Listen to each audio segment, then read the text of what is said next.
এখন আমরা এসএসসি পরিমিতির একটি অঙ্ক দেখব জেনারেল ম্যাথের। পরিমিতির অঙ্কটি হলো একটি বৃত্তচাপ কেন্দ্রে 30 ডিগ্রি কোণ উৎপন্ন করে। বলা হচ্ছে একটি বৃত্তচাপ তার কেন্দ্রে 30 ডিগ্রি কোণ উৎপন্ন করে।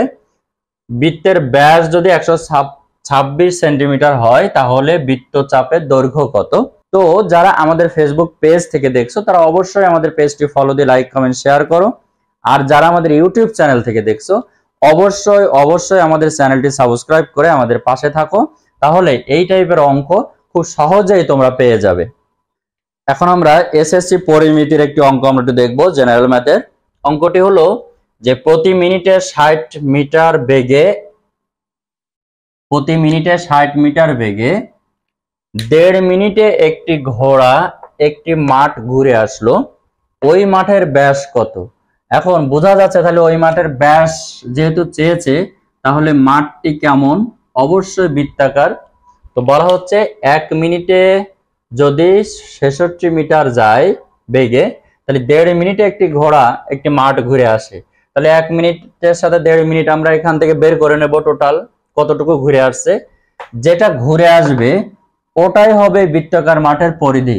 তার মানে একটা বৃত্তাকার মাঠ দেওয়া আছে, বৃত্তাকার একটি মাঠ দেওয়া আছে। এখন এই মাঠের চারপাশে একটি ঘোড়া ঘুরে আসে 1.5 মিনিটে, তাহলে এই যে মাঠটা ঘুরে আসলো, যে টোটালটা ঘুরে আসবে, যেহেতু এটা বৃত্তাকার মাঠ, তাহলে এই ঘুরে আসাটা এই টোটাল পথটাই তো হবে ওই মাঠের পরিধি। অর্থাৎ মাঠ বলতে বৃত্তাকার একটি মাঠ, তাহলে ওই মাঠের পরিধি হবে, তাহলে ওই ঘুরে যে আসলো যেটা সেটাই হবে পরিধি। এখন পরিধি যদি আমি পাই, অবশ্য ওই পরিধির থেকে আমি ব্যাস বের করতে পারবো কিনা। তো প্রথমে আমরা একটু খেয়াল করব যে 1 মিনিটে যায় ঘোড়াটি, 1 মিনিটে যায় 66 মিটার, তাহলে 1.5 মিনিটে যায় কত? এই 1.5 মিনিট মানে বা 2 একে 2 আর 1 3, এই 3/2 এত মিনিটে যায় কত? তাহলে 66 গুণ 3/2। এখন এখানে যে ক্যালকুলেশনটা আসে এখানে 33, তাহলে 3 দিয়ে যদি আমি 33 কে গুণ করি তাহলে অবশ্যই 99 হয়। এটি হবে এই মাঠের পরিধি।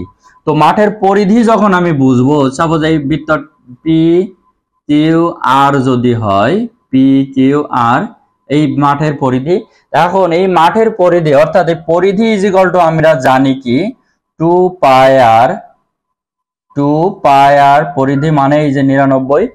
আমরা যদি পাই তাহলে পরিধি ইজ ইকুয়াল টু যদি 99 হয়, এখানে যেটা আমরা পেলাম, তাহলে এখন আমাদের এখান থেকে ব্যাস বের করতে হবে। তো আমরা জানি শুধু ব্যাসার্ধ না বের করে ব্যাস মানেই তো 2r, 2r যদি আমরা পাই আর এখানে পাই যদি ভাগ করে দিই, তাহলে অবশ্যই আমরা এখান থেকে এই যে ব্যাস, এই ব্যাস পেয়ে যাব। তাহলে আমাদের যেটা চেয়েছে অঙ্কে আমরা সেটাই পেয়ে যাব। তো এটা ক্যালকুলেশন করে আমরা যেটা পাবো সেটা হচ্ছে 31.51 এই যে আমরা ব্যাস পেয়ে গেলাম এত সেন্টিমিটার। এটি হবে আমাদের এই অঙ্কের উত্তর।